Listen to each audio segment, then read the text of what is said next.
Ya, kamsanas. Lani lata mjala xikongomela swa wayiri laha ka Chachamela namuntlha.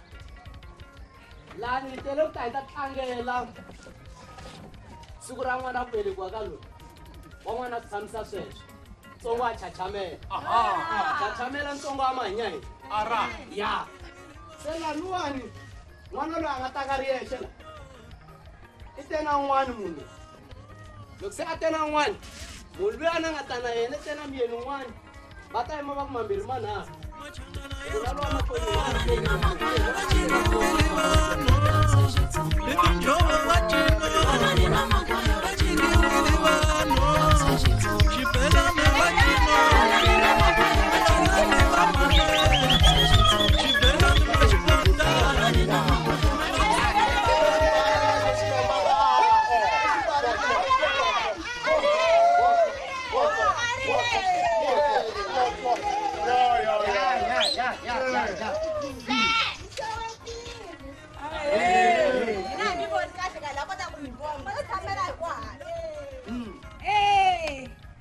mi ni vona ni ta na matanato ni rhume hi papa yena mina hi tshama swin'wana makhelani wa vona kwele giyani kwele se va khomekile va ha ri busy va ku nga fani tena yena leswi va va amukela mi ta va amukela na madyambu loko va fika leswiya vese leswi ku nga birthday ya yena mi chucheka mi cina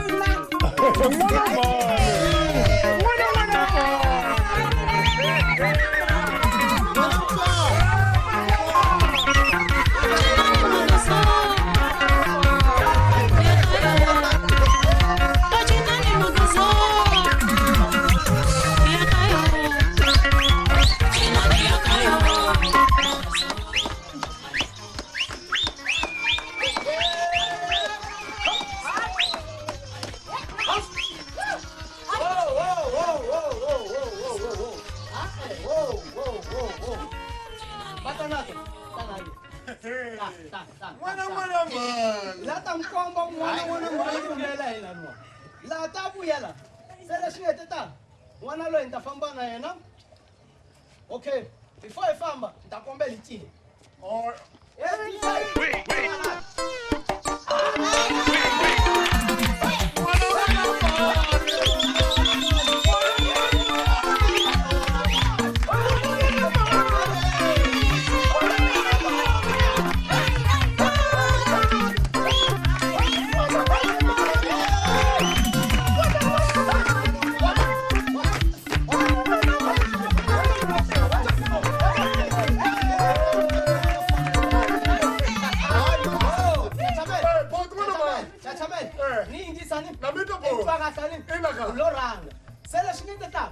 matanato i ta tlela le kaya namuntlha i ta vuya mundlwana I vhakela mina bodo. a ni kaveti ku vhakela wena rito leri humaka ronkulu a ri tluriwi loyi ni famba na yena munhu Ta ku yini? Matanato ta swi kota kwale ka mkumbelo. Res matanato.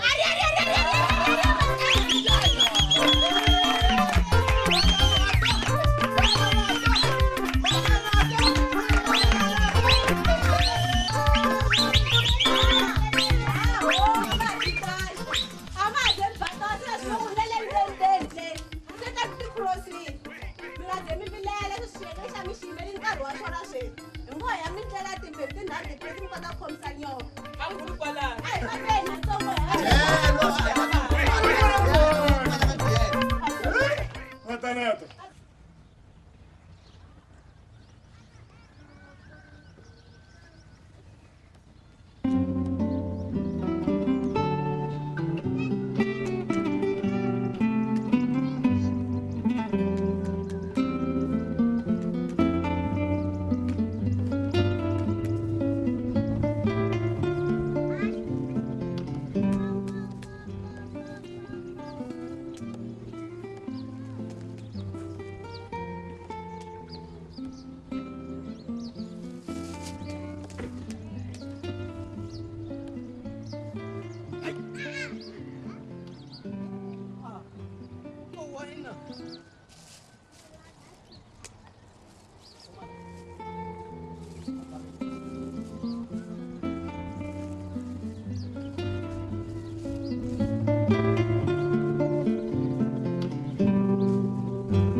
Matanato!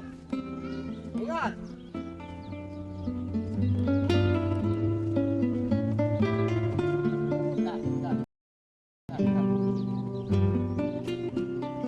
Se ngo tlanguriwa xiye ku Solani. Exibazeni. Se ngo tlanga yini? A ni tlanga maskita, mati wa maskita. A ni tivi. Mani a ni ta kala maribye ma kona.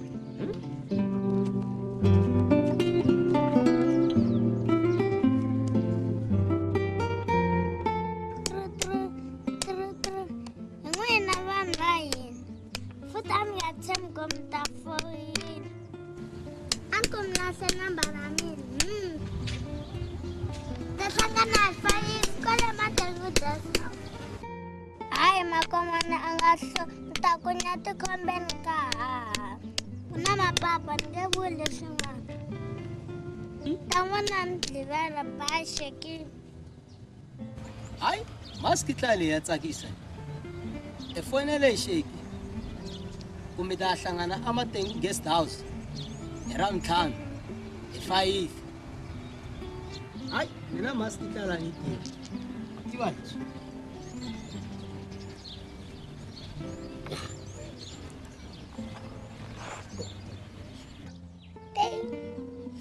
Tovatovani,